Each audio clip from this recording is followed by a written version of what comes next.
Assalamualaikum guys, selamat datang di Takut Official. Mungkin kita udah sama-sama tahu ya kalau konsumsi utama di media sosial sekarang tuh didominasi sama kaum hawa yang joget-joget seksi, koreo sensual, dan yang gitu-gitu deh. Padahal ya, awal-awal gua tahu TikTok tuh adanya orang-orang kreatif. Yang apa sih? Gimana ya jelasinnya? Intinya ada orang yang bikin kayak transisi keren gitu banyak sut sut sut sut. Lu orang lama kayaknya bakal tahu deh maksud gua apaan. Ya, paling konsumsi lainnya parodi macam Kabilem sekarang gitu.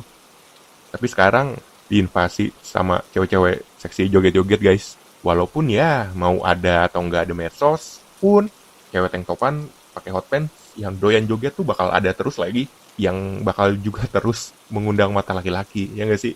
Lu pikir cewek seksi di pameran motor atau SPG pakai baju begitu hobi? Ya kagak lah, ada tujuan boy. Ya tujuannya selling, nggak jauh. Dipermudah kemungkinan dengan pakai baju begitu.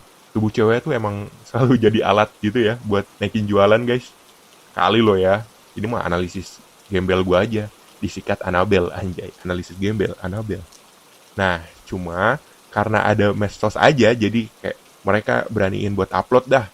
Terus banyak yang lihat, banyak yang ngikutin dan akhirnya populer gitu. Awalnya gue nganggap ini sekedar asik-asikan aja, buat sekedar narsistik gitu. Tapi kenapa makin banyak ya? Tapi narsis sih masih jadi jawaban yang relevan ya. Tapi gue pikir-pikir lagi nih, kayaknya ada faktor lain deh yang bisa bikin ini ngejamur gitu. Ya jawaban sementara dari gue, gak lain gak bukan adalah cari cuan boy. Gue nggak tahu teknisnya dapat duit dari IG atau TikTok gimana ya. Kalau YouTube ya kurang lebih tahu lah.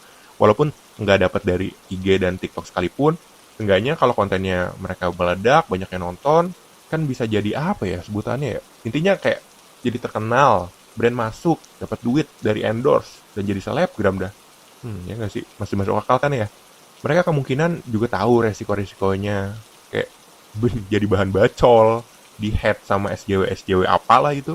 Tapi ya selama dapet cuan, they don't give a fuck lagi. Mereka mikirnya mungkin, yang head gua kan nggak kasih makan gua, nggak bayarin listrik gua, dan lain-lain. Jadi selagi ada jalan nih buat cari cuan, ya mereka jalanin. Gampang kok, tinggal cari baju seksi yang nyeplak, setel lagu hits, bikin koreo atau niru koreo orang, terus tancap gas deh.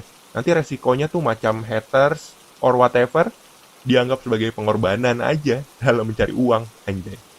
Nah kenapa ya, gue lihat mereka yang joget-joget umbar aurat tuh lebih kayak kerja boy, dibanding lagi have fun. Gue di sini gak bahas dari segi budaya atau agama ya. Banyak lah yang lebih kredibel. Ngeri gue lagian. Nah, pertanyaannya lagi nih. Kalau di IG dan TikTok didominasi sama konten-konten seperti itu yang seksi, kenapa nggak di YouTube? Ya kan? Di YouTube lebih jarang konten seksi macam IG dan TikTok. Ingat ya kata-kata lebih jarangnya karena tetap ada juga konten begitu di YouTube, tapi kompilasi dari TikTok juga ya. Enggak. Maksud gue konten-konten seksi mah ada aja di YouTube juga. Misalnya gamer-gamer yang cuma pakai tank top dengan gunung-gunung mereka yang siap memuntahkan lahar. Kan ada juga di YouTube ya. Bedanya mereka yang nggak joget aja, tapi sama-sama pamer aurat. Jawaban sementara kenapa nggak sama kayak di TikTok dan IG terkait konten seksi adalah kemungkinan lagu yang dipakai kan kebanyakan lagu hits ya. Jadi ya pasti kena copyright dong. Terus konten-konten seksi kemungkinan kena dolar kuning dong. Atau pembatasan usia dong. Ya intinya menurut gua konten-konten di YouTube lebih berbobot lah. Entah itu karena algoritmanya, entah itu karena tipe penontonnya dan lain-lain gua nggak tahu. Lagian ya, gak melulu soal si pembuat konten lagi.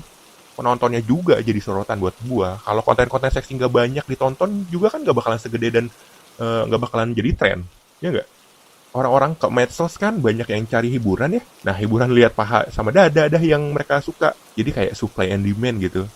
Jadi siapa yang salah? Jangan tahu. Bisa jadi dua-duanya atau bisa jadi dua-duanya juga nggak salah karena ada gula ada semut, ya nggak sih? Kayaknya nih kalau pembuat konten seksi diapresiasi hanya dengan piagam atau plakat juga nggak akan segede dan rame ini ya guys. Cuan emang jadi alasan sementara menurut gua loh, kenapa konten-konten seksi makin banyak. Ya karena nggak semua orang bisa mikir untuk konten pengetahuan, dan nggak semua orang bisa ngomong buat bikin podcast. Kalau dia bisanya joget, why not? Dia lakuin deh, supaya cepet dan banyak yang lihat. Bumbunya pakai baju seksi, dan cuan deh. Cuan is everything now bro, come on. Tapi ya nggak melulu cewek lah ya. Ada juga cowok-cowok yang kayak gitu loh. Coba aja cari sendiri. Kenapa ada cowok juga? Ya karena ada pasarnya bro. Ya makanya jawaban untuk yang tadi kenapa ada cewek joget-joget seksi karena ada pasarnya. Kenapa makin banyak cewek joget-joget seksi karena pasarnya juga makin gede gitu loh. Jadi ya jangan terlalu menghakimi cewek-cewek itu juga lah ya. Nah, saran gue kalau misalnya emang lu nggak suka dan resah sama konten-konten begitu ya, lindungi diri lu sendiri aja. Ada banyak fitur-fiturnya kok, kayak ini cara meminimalisirnya ya. Ada fitur kayak jangan merekomendasikan channel ini, atau jangan merekomendasikan akun ini, atau tidak tertarik gitu kan ada tuh. Ini lumayan bisa bersihin nih, walaupun nggak 100% juga gitu. Ya karena namanya algo ya kan, bisa aja nyodorin sesuatu yang lain gitu, yang masih terkait dengan keseksian. Kayak aduh gue nggak suka yang seksi nih, tapi coba deh seksi yang ini. Orangnya ini, mukanya ini, siapa tahu suka gitu. Algoritma kan gitu cara kerjanya, potensi atau peluang gue nggak tahu lah gitu. Ya menurut gue karena itulah supply and demand guys. Kenapa ada ya, kan ada pasarnya. Kenapa makin banyak berarti pasarnya makin gede gitu aja. Thank you buat yang udah dengerin. Segitu aja dulu dari gua langsung pamit aja. Assalamualaikum warahmatullahi wabarakatuh.